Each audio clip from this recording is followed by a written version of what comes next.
So I'll call to order this regular meeting of the Board of Education. It's Monday, February 22nd, 2021 at 6:03 p.m. Let the record show that all board members are present except for Mr. Glenn. Thanks for coming out on this cold evening. Good to see all the students. Congratulations to them. We'll be with you in just a minute. If you will, please rise and join us in the Pledge of Allegiance.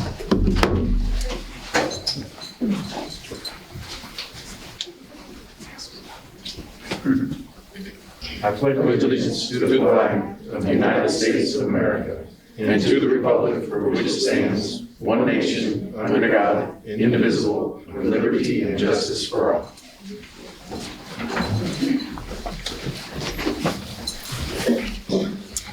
All right, board, before each of you have an agenda.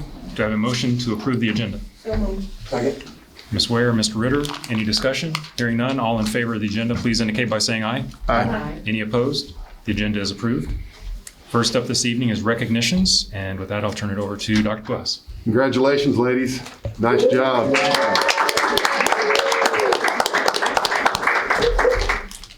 I'm very excited to have the Cape Central High Lady Tiger swimming and diving team here tonight. They made history over the weekend, placing fourth as a team at the state championship meet. Before they head to the high school tonight to be honored at the halftime of the boys varsity basketball game, they were here with us tonight so we can celebrate and congratulate them. Congratulations to all of you, especially you, Coach Powell. You're no stranger to this board meeting. If you'd like to say a few words, the microphone's yours. Okay, can I pull my mask down to my phone? Sure. That's reason to speak if nothing else. Well, first of all, I want to thank the board for having us. It's always fun to be able to bring the team. I see so many familiar faces that I've known for years and love. But we did make some history, and we were so excited. We thought we had a shot to do something special. And the thing I want to talk about the girls before I bring them up here is we're the reigning state champs in the 200 medley relay the last 2 years, and they really wanted that, and they were really hungry for that. And we didn't start off that way. We had a good time, and it was great, but the thing was they were able to look at the big picture and know what the end goal that we wanted, and they just kept coming back. We had some swims a little slower than what we wanted, and we had some phenomenal swims, and it was just so fun to see them work as a group and accomplish a goal, which, you know, so many of us do in so many different areas. So we talked about the adversity that we've all had this year, and one thing that we face, I don't know that I've ever faced as a coach, is I didn't see them for over a week after our conference meet because of the weather. So it was really a challenge, not only because of COVID and not getting to travel and have our other meets, but then not practicing. So for them to accomplish what we accomplished, I think just says volumes about their character, work ethic, and just competitiveness. They wanted that. And if you saw, there's one of my favorite pictures that Tom Davis from the Southeast Missourian took the last event. If you see the expression on their faces, you know how much determination they had. So anyway, I'm just going to go through a few of the highlights if we have time for that just for a second. I'm going to bring my two seniors up first, Ava and Grace. If you guys will just come kind of stand here, we're all going to end up in the middle eventually. Ava and Grace have been with us for 4 years. They've been on this journey for 4 years, and not sure if they really knew that we could do this. And for them, they were great leaders. Ava swam the medley relay leading off backstroke, which we finished third. Grace anchored that relay. Ava was 8th in the 100 back, and then they were both on the relay that were 10th in the 400 free, and in that picture that I mentioned. And Grace was also on the 200 free relay that finished 7th. So we kind of looked at them as they were our team captains, and just did a great job keeping the team focused. And Grace said a few words to the girls last week that I won't ever forget, just the excitement and how she felt after she anchored the first state championship medley relay, and how it felt and how hard it was. But anyway, it was just great. So these are two seniors. So next I want to bring up our juniors, Lauren Lamar and Bella Dennis. And Lauren was 5th in the 50 free and 15th in the 50 free, 16th in the 100 free. And she was on the 7th place 200 free relay. She anchored that and our 400 free relay that finished 10th. our 400 free relay, we dropped 9 seconds. And what happened, we went down to, as we sometimes do, that last event, and we were tied with St. Joe Academy, but Ladue was really not far behind us. So we run over to him and we kind of tell him what's going on. And in about 3 minutes, Ladue just dominates their heat and won. I still think we had enough room, but anyway, then they got disqualified, so we just went, and so we knew before the last heat, we had what we needed to have for the trophy. And Bella, she's been 3 times all-state in this meet. She was a breaststroker on the medley relay. She was 11th in the IM. And then she finished 6th in the breaststroke, and she was also on the 200 free relay that finished 7th. So 3-time all-state from this meet, so that was really well done.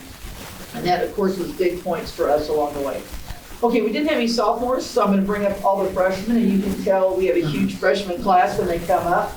So I'm going to start talking about them along the way. Okay, Addison is coming up first, Addison Ringwald. She was a huge help to us. She was seated 24. They only take 24 this year for an event, so she barely snuck in 24. So she's way out in lane 8 in the first heat. And she starts swimming the fly, and I see her look around, and she's in the lead. And backstrokes, her strongest stroke probably, she's still in the lead, and they start coming after her in breaststroke. Anyway, she stayed in the lead, and she moved up to 16th place and scored. So that was really amazing. And then she came back in backstroke and finished 6th for all-state honors in backstroke. So that was really great. Then she went back to the 400 free relay and helped us there with that 10th place finish, which was great. Okay, now I'm gonna go in order. Okay, Annie, yeah, I'll go Annie. Annie McDougall swam the 200 and the 500 for us. And I had to look, she moved up to 13th place. I think 15th, we went in 15th maybe. So anyway, moved up 2 spots, passed up 3 people in the last 100 yards of the race, had a great swim. And that's when we saw the momentum really start to shift. We had some good points, but Annie moved up and that 200 free relay came on. It's really exciting. So next, I'm gonna skip Tommy Ann for a second, go to Emily. So Emily was our butterflyer on the medley relay, which was 3rd.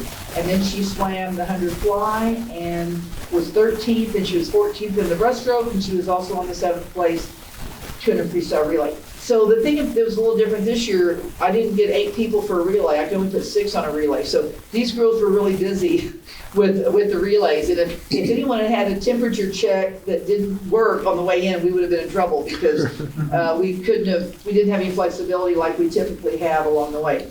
So now I want to get to the divers because we had a few historic things besides winning a trophy this weekend. So the first thing is we had 2 divers that are freshmen that qualified for state. That's never happened. We've never had divers qualify for state, and some of you have been involved with the team to know that. So these divers not only qualified for state, but Lydia, who's a first-year diver, only been diving 3.5 months, ended up 22nd. And if you think of 22nd out of every diver in class 1 in 3.5 months, touched a little bit of her talent level, and she was just a great worker, loved the challenge, and she's ready to go back next year, I hope, and even harder dives. And then I don't know if anybody's heard of Tommy and Marriott yet, but the rest of the state has. So Tommy has an amazing. We had a reigning state champ that is, what we believe probably is the best diver ever in Missouri diving history, girls or boys.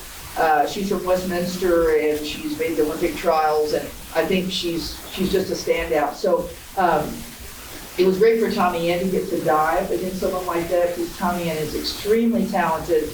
In fact, if you were able to watch diving, which I know you all were probably busy that day, but they didn't move the camera, it just sat there. And Tommy Ann was so high, she would leave the view of the camera and go above that on her dive.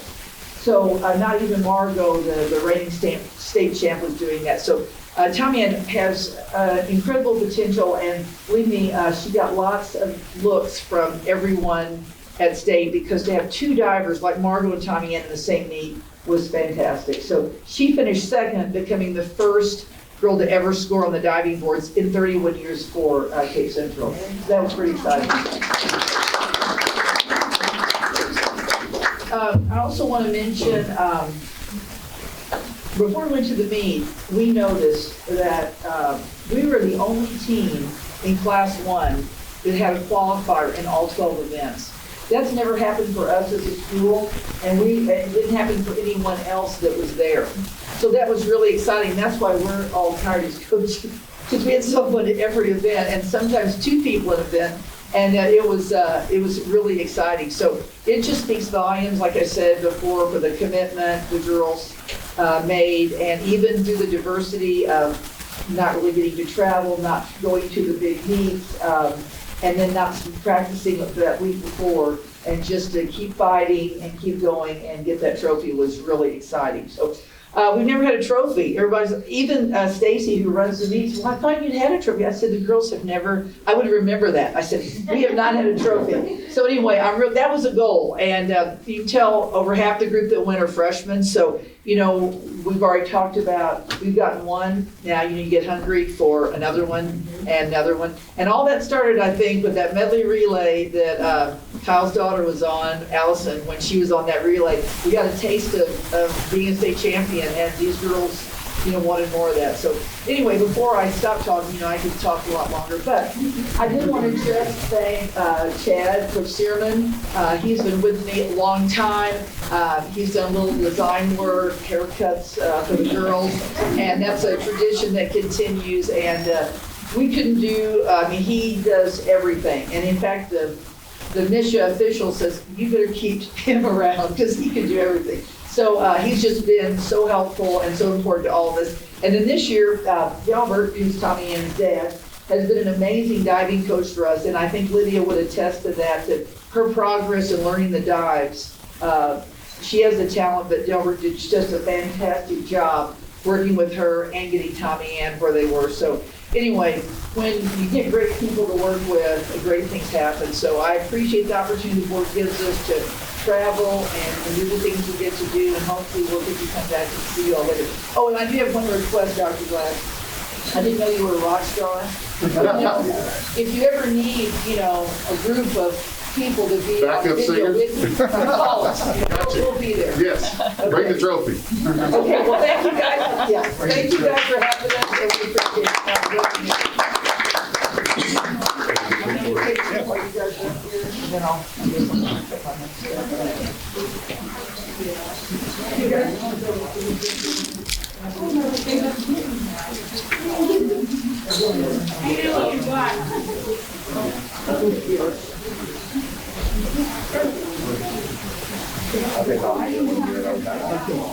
can we take the mask off, or do you need to leave one? You better leave one. Okay, now, if Nick said you could take it.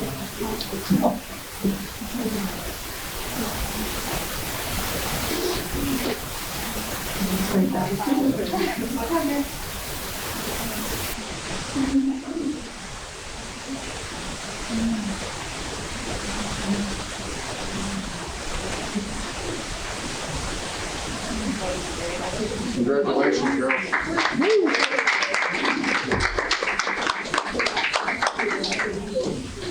Thank you guys very much. Thank you.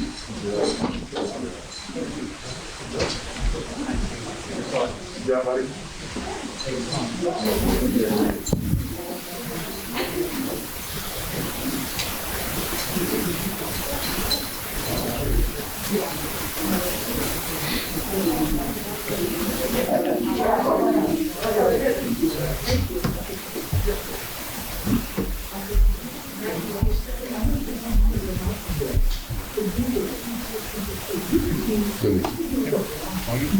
So next up, without further ado, we have February Terrific Tigers. These students have been recognized for their service to others and their leadership. If you want to go ahead and start calling them in.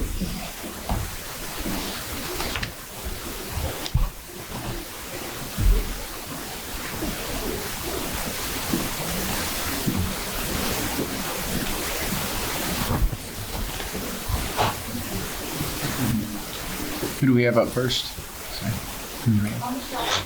Alma Schroeder Elementary, Chrislyn Morris, kindergarten, daughter of Chelsea Morris. Alma Schroeder's terrific tiger, Chrislyn Morris, is a hardworking student who's always on task and willing to help. She is kind and caring and sets a good example for other students and is always eager to learn. Chrislyn's teachers can always count on her to be a good role model.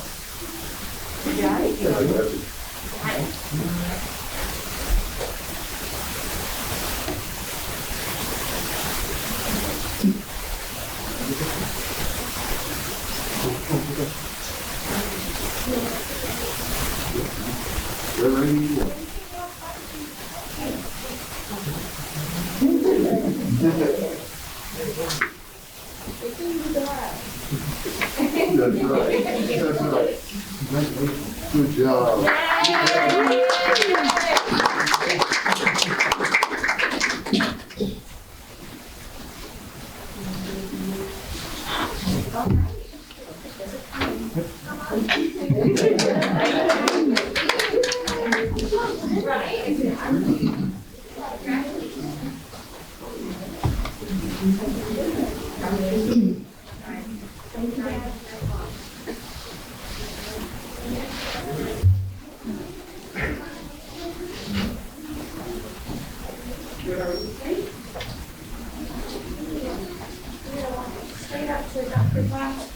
Blanchard Elementary, Bo Andrews, 4th grade son of Casey Allen and Graham Andrews.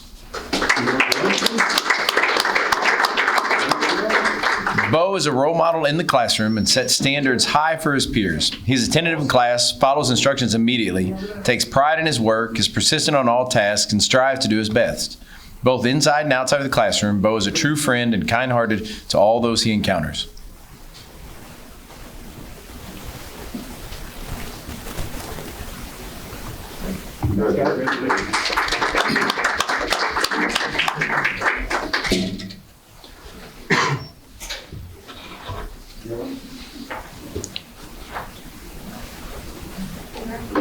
Thank you.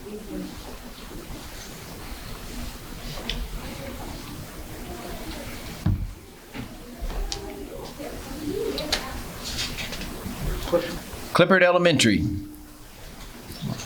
Felix Santiago Salinas, 4th grade son of Crescenciana and Nicholas Santiago Perez. Felix is an exceptional student. He's always very respectful, kind, and considerate to his teachers and peers. Felix always tries his hardest and sets a great example on how to follow Clippard expectations at all times. He's a great example of a terrific tiger.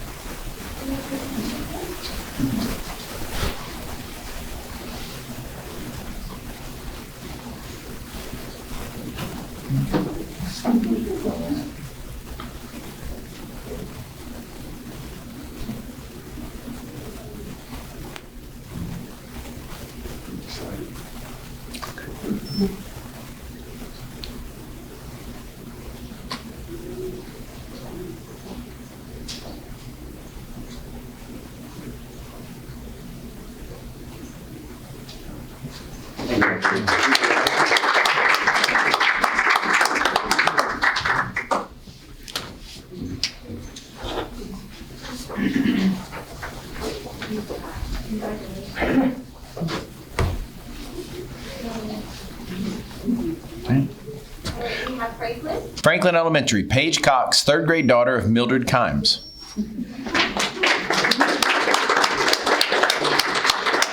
Paige is always kind and caring to others. She always helps students who need assistance and follows directions the first time. She has determination and grit and doesn't give up when things get tough. Congratulations, Paige, on a job well done.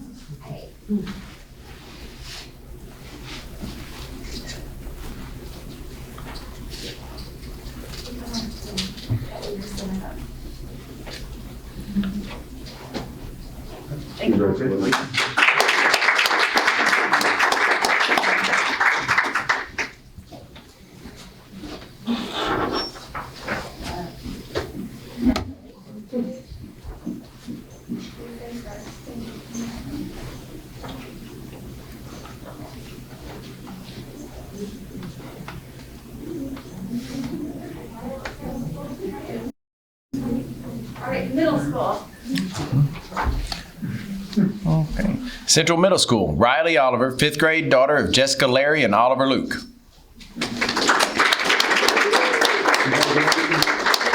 Riley can always be counted on to follow expectation. She works hard on all of her classwork. She is kind to her teachers and peers, and she is just all around a great kiddo. Keep up the great work, Riley.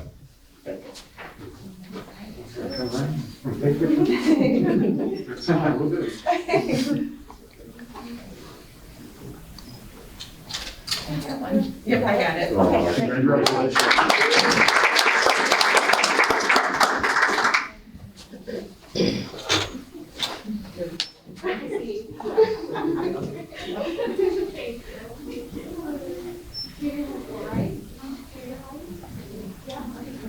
Junior high school.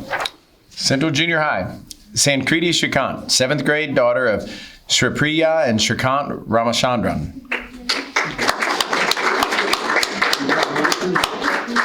Sankriti is a wonderful student who tries her best at everything she does. She pays attention in class and will go out of her way to help others. She's respectful to adults and also to other students in class. She's a great role model for our other students to follow.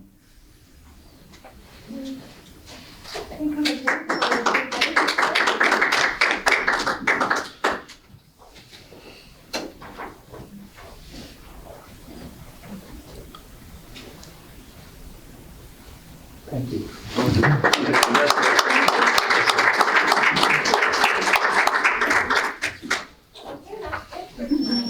That's it? That's all?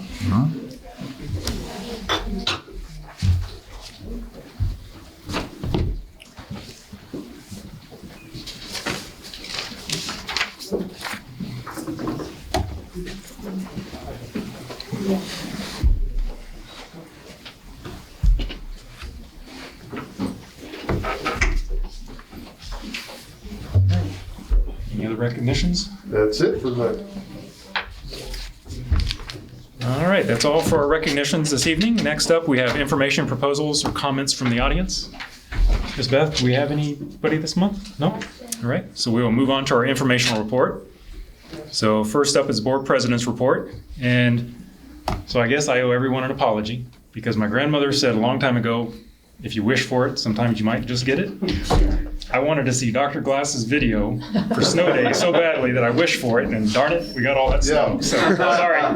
We blame that on you then, huh? But he is a rock star. So that was a very entertaining video, and even in the midst of all the snow and ice, I appreciate everything that the district was able to do. That was all Randy McWilson right back there.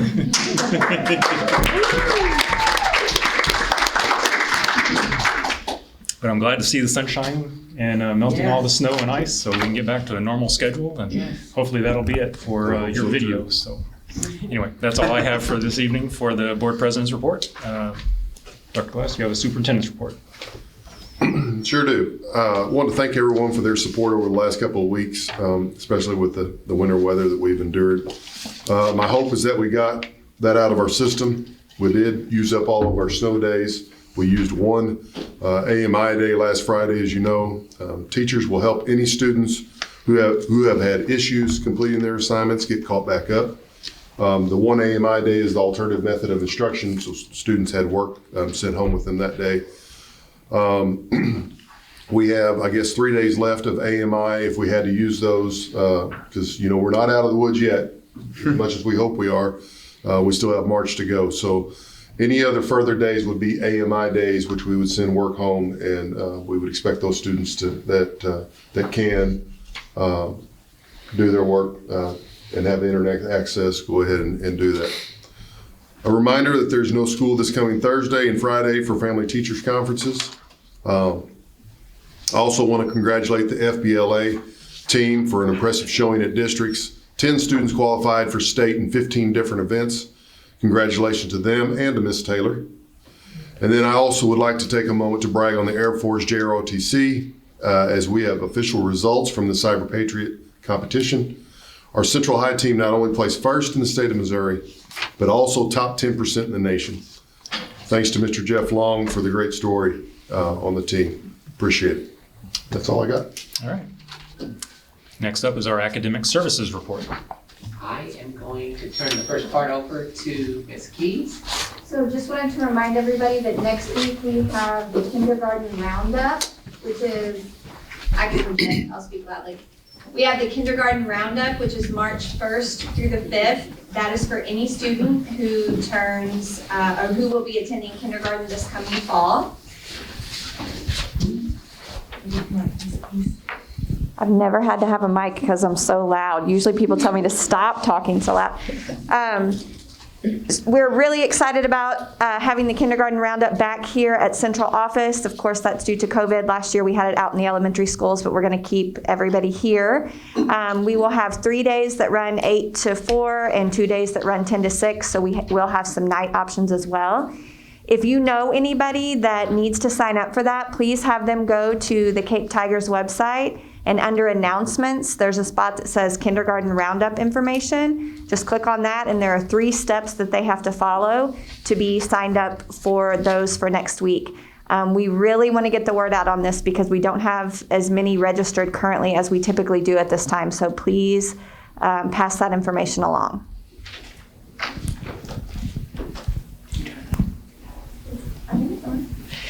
Okay, I have 2 things to report for the academic services. The first one is the Tigers letter that we're going to be sending home on Wednesday. One of the things that we've been discussing since we've missed so many days of school is that we're going to make an adjustment to third quarter so that we can cover the content that needs to be taught for third quarter. It has a big impact on high school because you know that we went to terms on high school, and so a term is actually a semester. So we missed 7 days total, which equates to 14 days. So it's very important that we actually adjust the calendar just a little bit. We're going to adjust it 5 days. And so the end date for third quarter will be March 26th. And then we should still be able to stay on track for our last day of school being May 25th. Just to note, in third quarter, we will have a total of 38 days. And in fourth quarter, it will be 37.5, so it's equitable. Really didn't have any impact on the elementaries. We're just really looking at the high school when their term ends. Okay, so it doesn't affect or impact the end of the school right now. Now, if we get more snow or something like that, then obviously we'll have to take another look at it. But we're just trying to equal out the terms as far as the number of days. And so we got 38 days and 37 days, pretty equal. We don't want those kids to miss out on some content within some of their courses. And the Edgenuity, which is our online program. And so the second thing that I'd like to talk to you all about is possible schedule changes for next year, and it's for junior high and high school. I just wanted to let you all be aware of the changes that we're going to be making with the schedules. These were developed by their faculty leadership teams and the administration. The priorities were focused on interventions, and then for junior high, just offering additional elective options for those kids that can take those additional electives. So they're going to be working with RPDC on RTI tiered intervention and setting that up, and that's how that schedule is set up to do that. One of the great things, you can look over, I'm not going to read all of these for you, you can read through them. There's going to be extended instructional time for interventions, and so that's why they want to be trained on how to do that tiered intervention in the junior high. And then if you flip it over, the other side is the high school. Again, that was done by their faculty council and their leadership team and administration. Their priorities were academic support. They wanted to make sure that they had the same blocks for academic support so that they could rotate around and actually get those interventions that those kids need during those block schedules. And to have some consistency when they're doing those interventions. With their schedule, it's a little bit more complicated because Dr. Williams is here with CTC, so they've worked together to do the best they can to make sure that block schedule works as well. And you can see has more academic support. Blocks allow for project-based teaching and learning opportunities. And they're going to be able to utilize both a 45-minute and a 95-minute block. I think one of the things that we found from COVID is that they like the block schedule because they have more time for instruction. So I think that was part of the reason why they would like to keep that in the schedule as well. Does anyone have any questions in regards to just the schedule changes for junior high and high school? All right, thank you. Thank you for that update. Next, we will move on to our instructional technology update with Mr. Russell.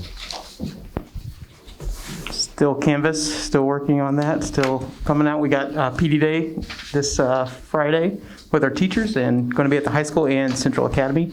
So your high school has a ton of staff, so does CTC, and the junior high already on there, already starting to play with it and has students in it already. And so that's really all I've got so far. I've got something else later, but for the instructional side of it. All right. Next is our CTA report. I don't have anything. All right. It's just been snow.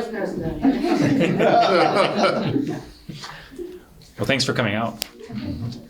Treasurer and Finance report. Ms. Duda.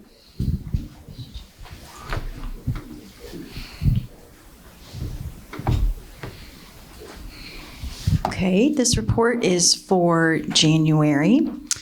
We started the general fund with the beginning fund balance of a little over $12 million.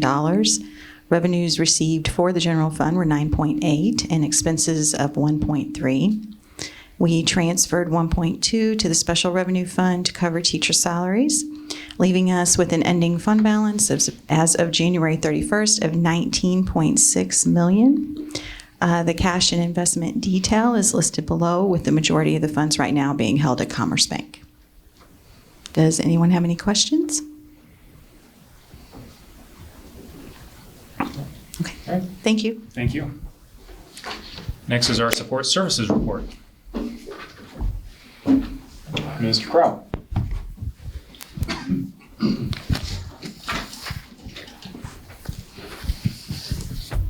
Coming up at the end of this week, from a safety security standpoint, I'll be in multiple buildings doing ALICE training on a professional development day. It's going to take place in a couple of our elementaries. The bus RFP has gone out, so we're going to be looking at that coming up in the next month or so. That'll be brought to you as a board to look at. So that is currently out right now, and we should be receiving those back again in time for the next board meeting for March.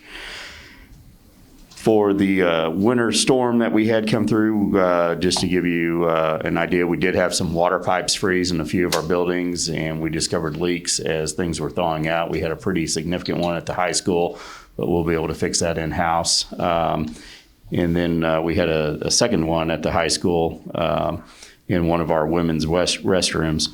And then we have a few roof leaks that we've discovered that are somewhat new from all the snow and ice. So we're going to be busy over the next couple of weeks getting those things repaired. Other than that, nothing else to add unless you have questions or concerns. Sure. I'll let you share. You're the one that organized it. One more thing that I forgot to share, we were able to feed some of our families that are of highest need during the snow, the bazillion snow days it felt like that we had. So we kind of worked with Care to Learn and the foundation, and we were able to, through volunteers, get food out to several of our families that were in need over that long break. So we were thankful for them working with us to do that. Yes, we used part of the food that comes from our backpack program, which is through Care to Learn. They were able to let us do that.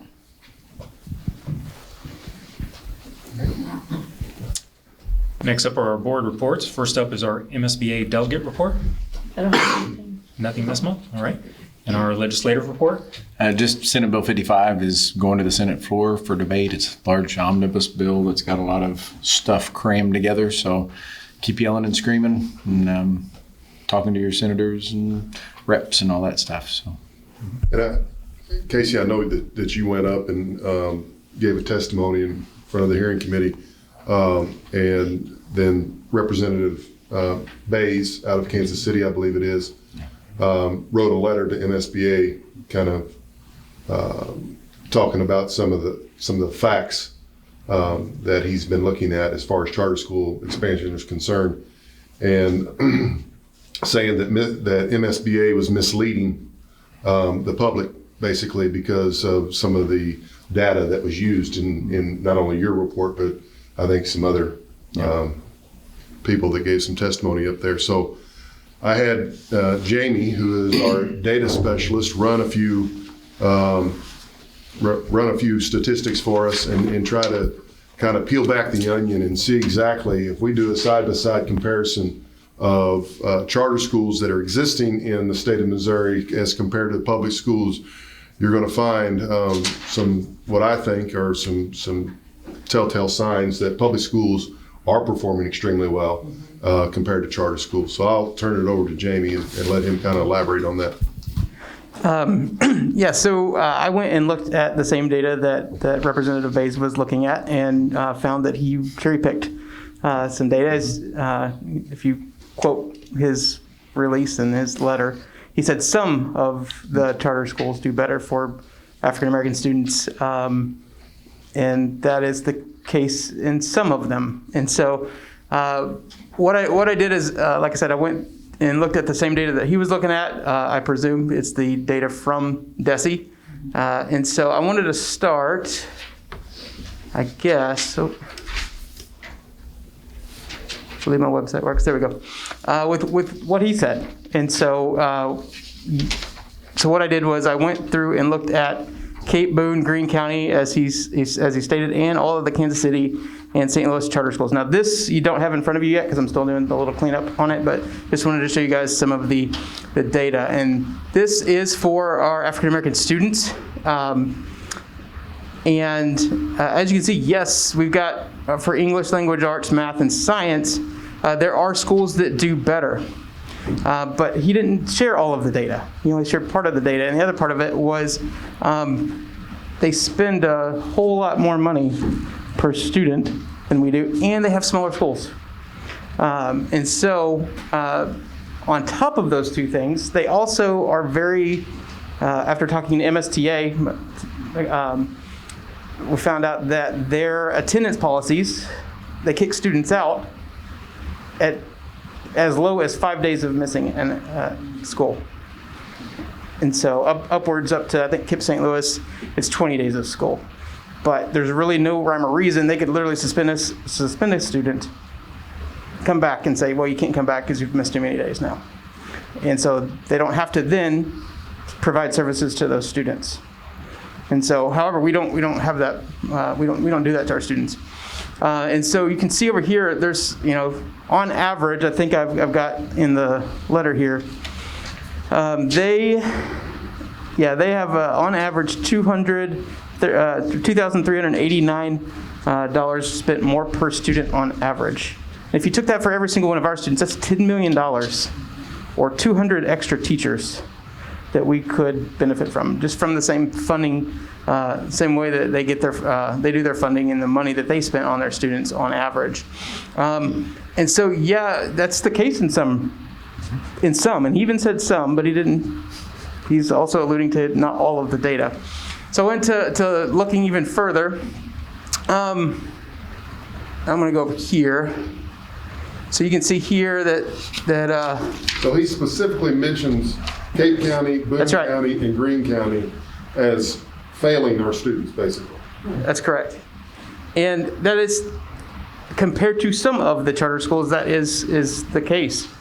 But if you look at it overall for all students, we actually outperform them.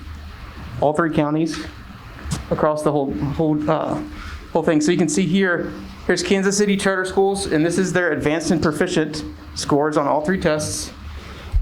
And here's ours. And so you get your bang for your buck, and we outperform them in total. And so, again, he's cherry picking what that looks like. And what's totally insane to me is the total number. We outperform all charter schools across all, between all public schools and all charter schools by, 10.5%? Something like 10.4%. But then I started looking further into our African American students across the entire state. And if you just look at all three tests, they only offer a benefit of less than 0.5%. And if I adjust and take science out of it, they actually do worse across all students. However, white students at charter schools perform massively better, even though there's not that many of them.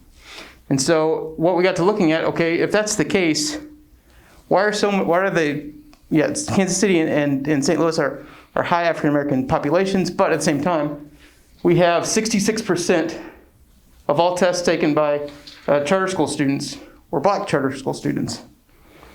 And if we compared that to everybody, or for all black students across everybody, 10.38% of all tests taken by black students were charter school students. That means that we've funneled 10.38% of our population, African American population, into charter schools that offer no benefit.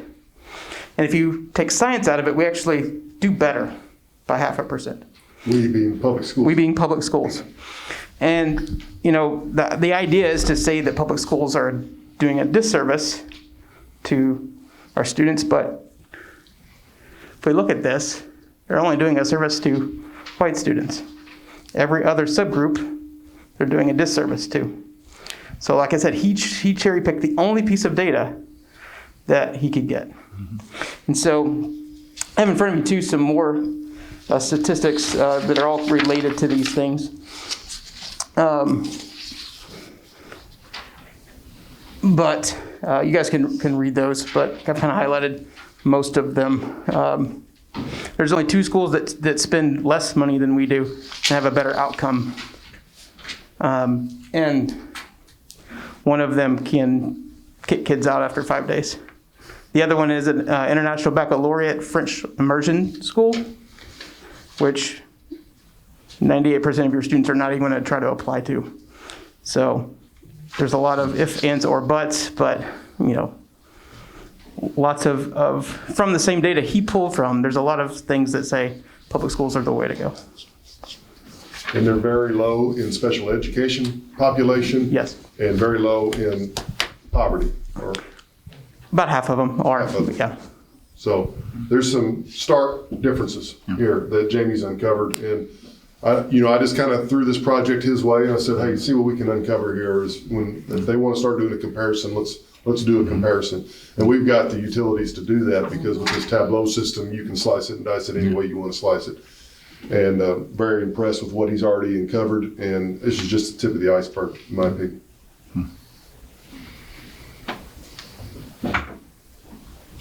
Any questions for Jamie? I guess you'd be sharing it once you get it all put together. We're going to be writing That's what I was gonna ask. Representative Bayes a letter. Yes. And once I get a couple of things cleaned up, there's a couple of things that just aren't showing on there that should be showing up.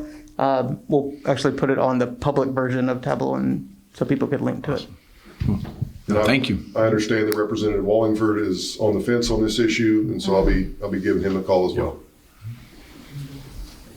And we'll share. We've talked to Senator Rader also, so definitely tremendously useful. Yep. Very. So on the classes that they took and scored equally as well, were they just standard classes? Did they look at AP classes, advanced placement, or dual credit classes, or? The data that the state shares is purely, the 3rd grade math test and how they did on it. Just 3rd grade? No, this is every test that they provide data for. So this is math, ELA, science. So science tests include the fifth grade, third through fifth grade span It's just like our map. test. Yeah, it's all map and EOCs is really what it is. And then what's really interesting too is that the state's missing around 2,500 charter school tests and like their outcome. So, and that's close to 10% Interesting. of That's all. that accountability factor that they keep talking about. Yeah, and that's on DESI, and it may just be the way they disaggregate the data, but that's still a huge chunk to be missing. No, that seems to be pretty consistent from what I had a conversation with some administrators from Kansas City area, and they said that the biggest issue they've had with charter schools is that charter schools cherry pick the students that they want from the schools, the public schools, and put them into the charter schools. The problem was that was depleting the students to make an impact on public schools to help other students out. But the other issue was because they were pulling all the resources away from the public schools. I mean, they lost close to 85% of their state funding. And they cut all of basically all their sports programs because they had no student pool to pull teams together. Sure. They lost most of their AP courses, dual credit, because you can't have a teacher teaching one or two students when you pull all of the top level. So then their testing scores went down. The other issue was charter schools, if between semesters, if the student wasn't doing well, they just removed them from the rolls and said, you're not basically welcome back in our schools. They had to re-enroll back into the public schools, where they gave examples of students that had been in a charter school for 3 years, was removed in the senior year, had a credit and a half for graduation, and they enrolled him back into the public schools. And it's like, okay, you're expecting him to make up, with a credit and a half, you have to have 24 credits to graduate. So you're going to make up 22 and a half credits in basically a semester, and you're just guaranteeing that people are going to drop out and basically be not educated. So. But it won't be their dropout, it'll be It public comes schools back on the public schools. dropout. Well, and I found in looking at all of the public schools, I went through all of their handbooks and their policies around attendance, and several of them don't even have it posted in a handbook, or they don't have a handbook at all posted, or their board policies posted. So charter schools.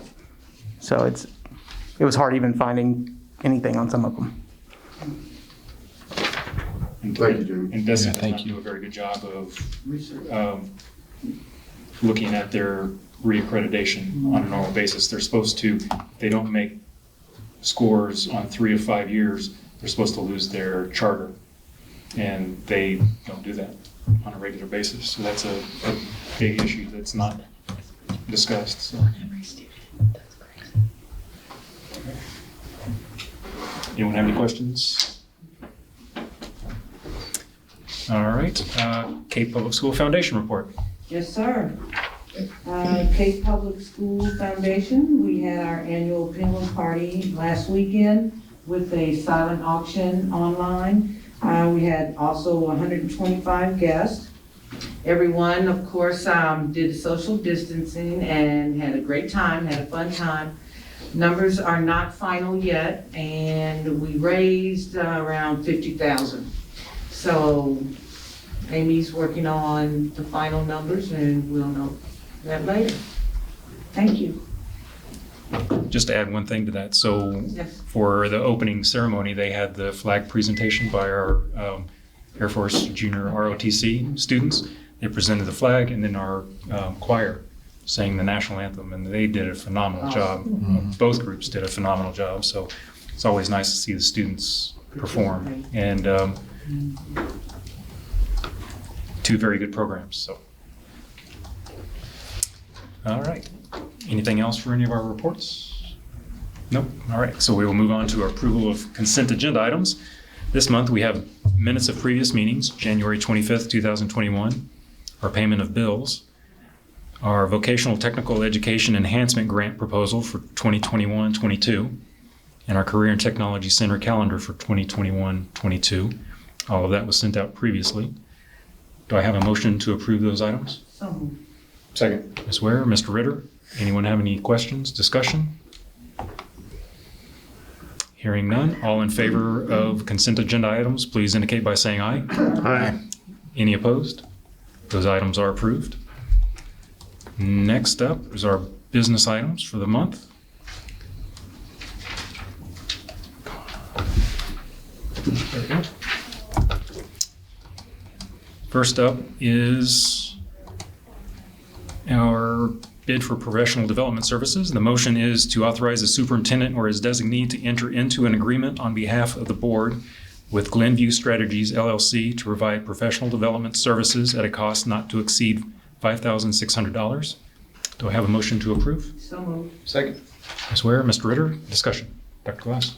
The junior high is very interested in taking advantage of the professional development of the True Color series. As many of you know what True Colors is. It's a very valuable tool when you're trying to design teams and design different people to fit within your teams. And so because this is owned by one of our board members, we had to take it out for bid. And that's what we did. And Glenview Strategies is not the only one that does it around here, but they had the best bid. And so we're going to take that. And all my administrators have done this. And it's been a great resource for me to lean on as far as trying to figure out the personalities we want for different team combinations and whatnot. So you guys are very familiar with it. And so we endorse it and want to take advantage of it. Very good. Have taught it in past years. Yes. Does anyone have any questions, comments, discussion? Nope. All right. So the motion is to authorize the superintendent or his designee to enter into an agreement on behalf of the board with Glenview Strategies LLC to provide professional development services at the cost not to exceed $5,600. There's no further discussion. All in favor, please indicate by saying aye. Aye. Any opposed? Motion is approved.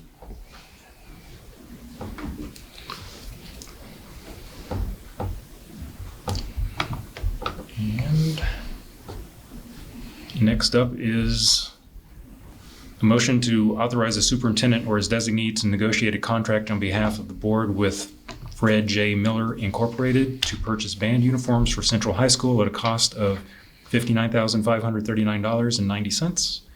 Do I have a motion to approve? So moved. Second. Ms. Ware, Mr. Ritter. Dr. Glass, discussion? Yeah, went out to Ms. Scheller's office. She made me try both of these uniforms on. No, I'm just kidding. Are there pictures? Next video. There was one that we had 3 bids. 2 sent sample uniforms. 1 was superior quality. That's the one we chose to go with. It was just hands down the best uniform there. Anything you want to add, Nancy? I don't know when the last time we purchased uniforms for the band. I think it's been 8 to 10 years, and we suspect it'll be the last 10 plus years, because that's what they've told us, and that's how long we've made them last before, and it's Tom. And at the end of the season, they have them all dry cleaned, so they take very good care of the uniform. So very happy to recommend this to the board. How many uniforms does this represent? It's 140. 140. Yeah. 140. It's good to have good people. All right. Anyone have any further questions, discussion? Hearing none, the motion on the table is to authorize the superintendent or his designee to negotiate a contract on behalf of the board with Fred J. Miller Incorporated to purchase band uniforms for Central High School at a cost of $59,539.90. There's no further discussion. All in favor, please indicate by saying aye. Aye. Any opposed? The motion is approved. And that's it for business this evening. Next up is information proposals from the board members. Does anyone have anything to discuss?